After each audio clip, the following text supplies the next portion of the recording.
So as we all know, being free to play in Legends is becoming incredibly hard. Nearly every single celebration is getting harder and harder to keep up with the meta and stuff like that. So in this video I thought I'd do a really big deep dive into how you can become a really good free to play player. Obviously straight away we'll talk about mainly the summons here in terms of banners, because obviously like I said, free to play people, you can't obviously summon every single banner and hope, well, I guess you technically can, but the chance you're getting the new unit with the little CC you get from being free to play, it is very hard to keep up.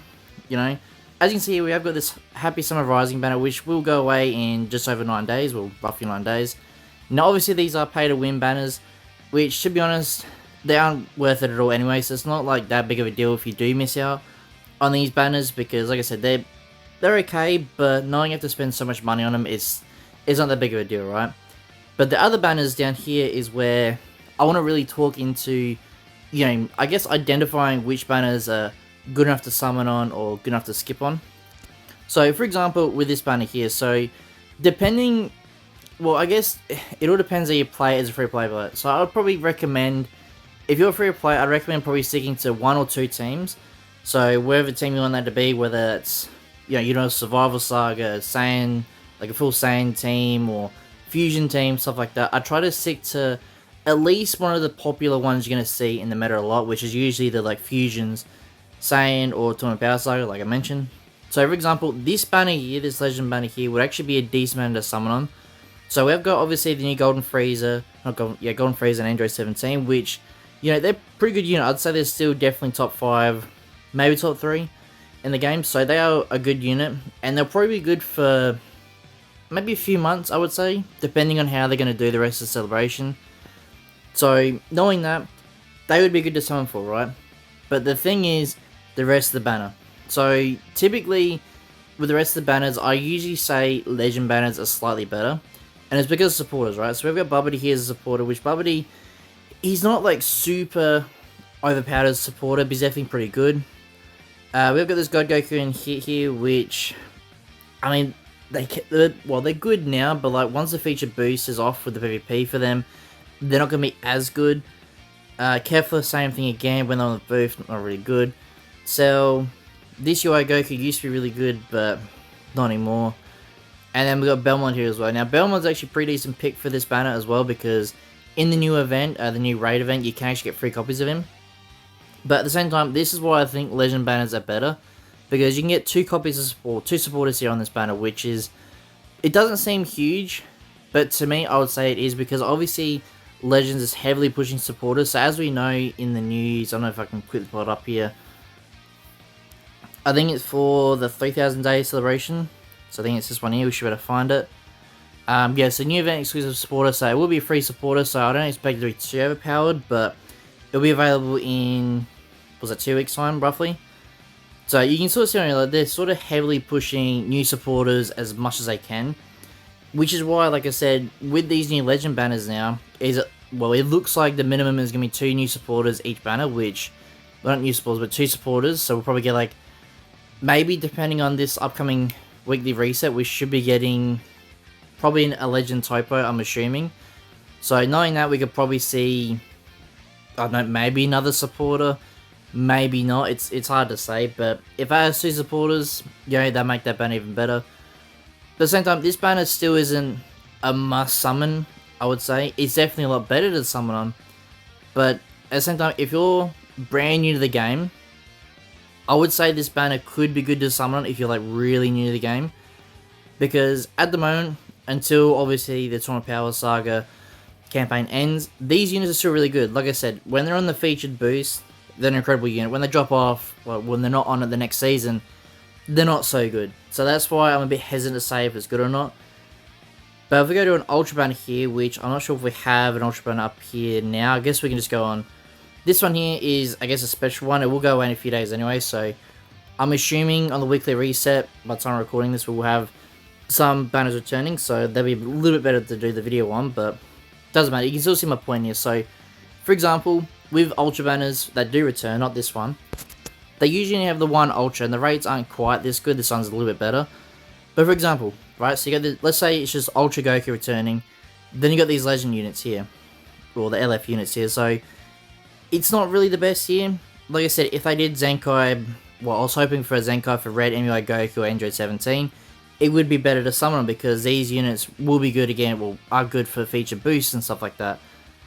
And like, for example, depending on if you're heavily into the free play events, because usually some free play events are really not difficult if you know the right ways to tackle it. So for example, for free play events, this Goku and Frieza is a huge help. And the reason why I say that is obviously because they're tagged there, they can go from purple to blue, which doesn't seem like a lot, but depending on the certain stage, so if we go back onto the events here real quick, this one's a good example. So this one's a fairly decent event here. It's semi-difficult. I've got a video showing this anyway, but it's probably, I mean, this one's not a bad example, but you have got Khalifa and Kale there, as you can see.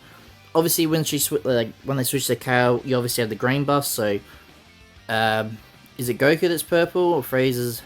I think Goku's purple. So Goku can easily just take on Kale there, and if they switch to Kaba, you can switch to Frieza, which is blue, so you can take on Kaba at the same time. So, and then you can obviously bring another unit to help out, like another blue unit or another red unit, for example. Because you bring a red unit, for example, then you can obviously take on Khalifa there as well. So you can sort of see what I mean with the tag switches like that. It's such a huge help, and the Goku and Bardock done here as well. Obviously, as you can see, they go green to blue. So units like that will help out in some of these really hard or semi-difficult free play events like this one. But knowing when they're going to return, like Goku and Bardock, I have no clue at all. But something on just random banners like this one here, this Legends Ultra Selection, it does seem good. A lot of people have fallen for this, but at the same time, like I said, the lineup here isn't really the best, because the other Legend units here, like I said, once the boost leaves PvP, they're not going to be usable anymore. Even with these other Ultras here, they'll probably be okay to use still, but they're not going to be as good as what they are on the PvP boost. So, I mean, that's probably why I don't really like the boost system as much, because it's definitely good when you got these characters on the boost system, but then the next season, if you're free to play and you don't have the new units on the new booster system, it makes it even harder, because then you do have to summon on the next banner. So that's why I said, like, if you're a huge Tournament Power main, because usually Tournament Power gets buffed every few months, roughly, so summoning for a Tournament Power team would be a good idea, because, let's say Legends Festival, for example, a lot of people expecting Legends Fest to have MUI Goku, Ultra MUI Goku, which is very possible.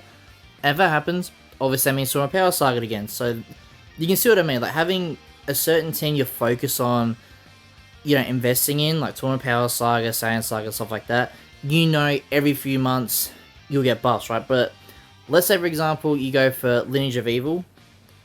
So let's actually check real quickly. So we're getting characters here.